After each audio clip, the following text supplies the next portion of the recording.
Hello. So, it's your girl Faith, and today we are going to be doing another narration. And this time it is the true story of NSYNC. Off of NSYNC Are Puppies at angelfire.com. And here it is. Story time! Now it's time for the part of the webpage where we tell you a really funny story. And it's only funny because even though it isn't true, it could be. Enjoy!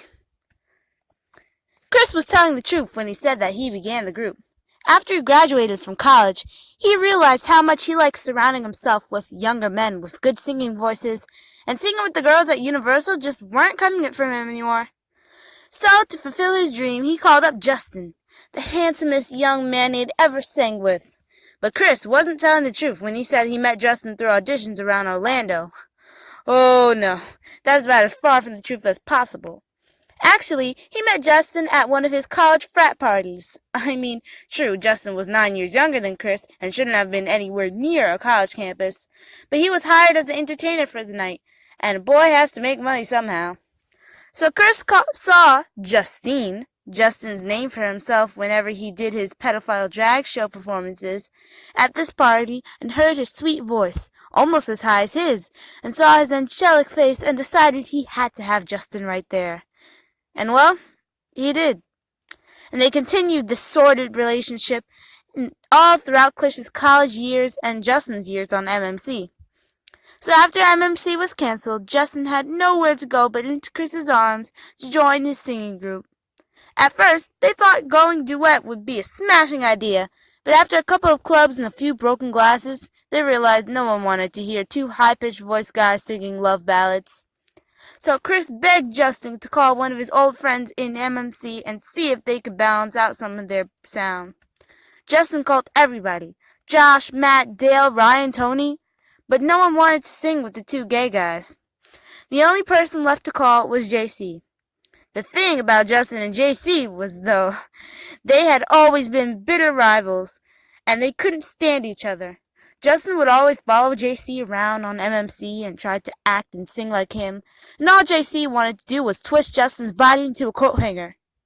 But after Tony threatened Justin's life and told him if he ever called his apartment again, he would have him shot and thrown into the Kissimmee, Justin gave out his pride and called JC. JC was desperate.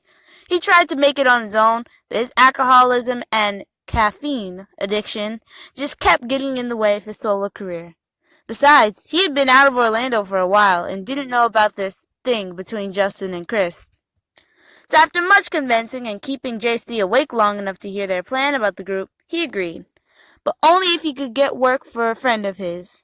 JC called up Joey, one of his old friends from his clubbing days in Orlando, and Joey was more than happy to sing with JC. Joey had just gotten laid off at Universal, and he developed a horrible allergic reaction to the monster makeup and werewolf fur used in the stage shows she was in.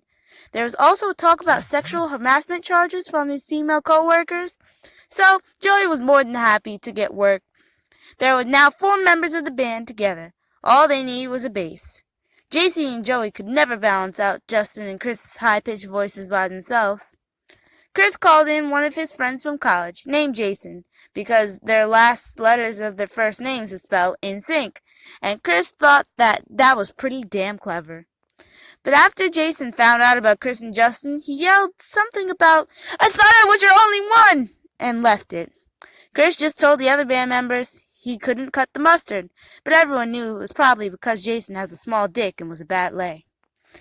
So Justin called up his old manager from his pedophile drag days and had him recommend someone else in the business. His name was James, but they all called him by his middle name, Lance, because his drag show name was Lancette, and it was easier to remember Lance by that way. Justin went to go meet with Lance in Mississippi and fell instantly in love. And although Lance did have feelings for Justin, he could never desert his first love, Toby the horse. Lance was always into bestiality, and he finally found a true love in this relationship with Toby. Justin knew the only way he could get Lance to join the group was by getting Toby out of the way. So one night, he snuck into the stables and poisoned Toby's drinking water. Lance woke up the next morning and found his beloved dead from natural causes, and he ran into Justin's arms for comfort. It was in this dreadful state Justin took advantage of Lance and had him sign a contract to join the group. They returned to Orlando, and Chris knew right away there was something between them, so he added a clause in Lance's contract about never letting him have any solo parts, in spite of Justin.